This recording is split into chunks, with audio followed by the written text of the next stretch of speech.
Welcome to healthy life and healthy thoughts with me Sadhana. ముందుగా నా ఛానల్ని ఎవరైతే ఫస్ట్ టైం చూస్తున్నారో ప్లీజ్ టు సబ్స్క్రైబ్ అండి. ఈ వీడియోలో అలసందలు లేదా బొబ్బర్లు మరియు ఓట్స్తో దోశ ఎలా వేయొచ్చో చూద్దాం. ముందుగా 1 కప్ అలసందలు తీసుకున్నాను. వాటిని శుభ్రంగా క్లీన్ చేసుకుని ఒక 6 గంటలు నానబెట్టి ఉంచాలి. వీటిని కౌ పీస్ లేదా బ్లాక్ ఐడ్ బీన్స్ అని కూడా అంటారు. ఇవి ఒక 6 గంటలు నానిన తర్వాత ఇలా ఉంటాయి.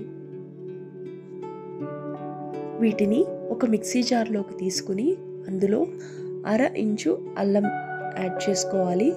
ఇంకా 2 పచ్చిమిర్చి, కొంచెం సాల్ట్, ఇంకా 1 టీ స్పూన్ జీలకర్ర ఇవన్నీ యాడ్ చేసి దాన్ని ఒక మెత్తగా పేస్ట్లా గ్రైండ్ చేసుకోవాలి. మెత్తగా గ్రైండ్ చేసిన అలసందల పేస్ట్ని ఒక గిన్నెలోకి ట్రాన్స్ఫర్ చేసుకోవాలి. ఆ తర్వాత ఏ కప్తో మనం అలసందలు మెజర్ చేసామో సేమ్ అదే కప్తో 1 కప్ ఓట్స్ తీసుకోవాలి. నేను ఇక్కడ రోల్డ్ ఓట్స్ యూస్ చేస్తున్నాను. మీరు కావాలంటే ఇన్స్టాంట్ ఓట్స్ కూడా యూస్ చేసుకోవచ్చు. రోల్డ్ ఓట్స్ అయినా ఇన్స్టాంట్ ఓట్స్ అయినా న్యూట్రిషన్ వాల్యూలో 2 ఒకటే. కానీ ఇన్స్టెంట్ ఓట్స్ని ప్రాసెసింగ్ ఎక్కువ చేస్తారు మరియు సాల్ట్స్ అండ్ షుగర్స్ని యాడ్ చేస్తారు.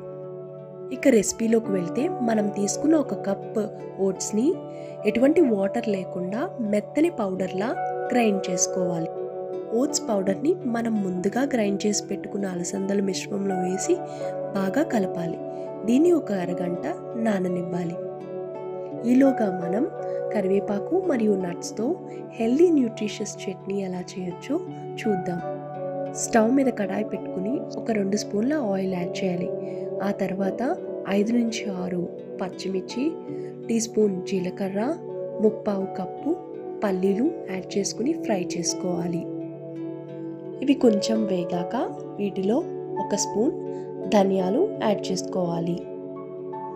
ఆ తర్వాత 2 స్పూన్ల సన్ఫ్లవర్ సీడ్స్ మరియు 2 స్పూన్ల పంకిన్ సీడ్స్ యాడ్ చేసుకుని అవి లైట్గా రోస్ట్ అయ్యే వరకు ఫ్రై చేసుకోవాలి.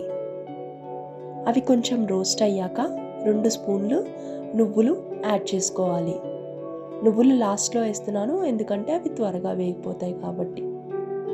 చివరగా శుభ్రంగా క్లీన్ చేసుకుని వాష్ చేసుకున్న 1 కప్పు కరివేపాకుని యాడ్ చేసుకోవాలి. అవి బాగా ఫ్రై చేసుకోవాలి. కరివేపాకులో విటమిన్ ఏ, బి, సి మరియు ఈ పుష్కలంగా ఉంటాయి. కరివేపాకు బ్లడ్లో షుగర్ లెవెల్స్ని బాగా తగ్గిస్తుంది మరియు హెయిర్ ఫాల్ని కూడా తగ్గిస్తుంది. కరివేపాకు ఇంకా మనం యాడ్ చేసిన పప్పులన్నీ బాగా ఫ్రై అయిపోయాయి. వాటన్నిటిని ఒక మిక్సీ జార్లోకి తీసుకోవాలి. వీటిలో ఒక 4 వెల్లుల్లి రెబ్బలు, కొంచెం చింతపండు మరియు రుచికి సరిపడా ఉప్పు యాడ్ చేసుకుని మిక్స్ చేసుకోవాలి. మెత్తగా గ్రైండ్ చేసిన చట్నీని ఒక బౌల్లోకి తీసుకోవాలి. చట్నీకి తాలింపు కోసం 2 స్పూన్స్ ఆయిల్ యాడ్ చేసుకుని అందులో 1 టీ స్పూన్ ఆవాలు, జీలకర్ర, ఎండుమిర్చి మరియు కరివేపాకు వేసి తాలింపు పెట్టుకోవాలి.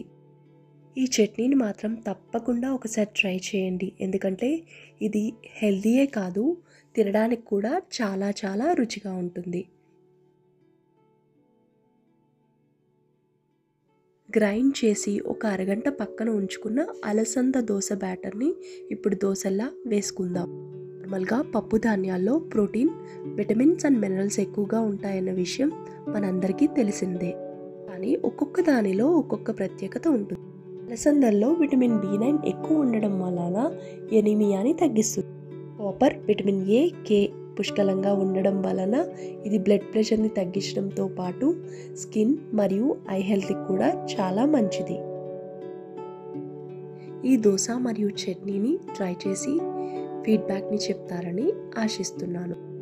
ఐ విష్ మీ అందరూ ఫిజికల్గా, ఎమోషనల్గా, ఫైనాన్షియల్గా మరియు స్పిరిచువల్గా హెల్దీగా ఉండాలని మనస్ఫూర్తిగా కోరుకుంటూ ఇట్లు మీ సాధన.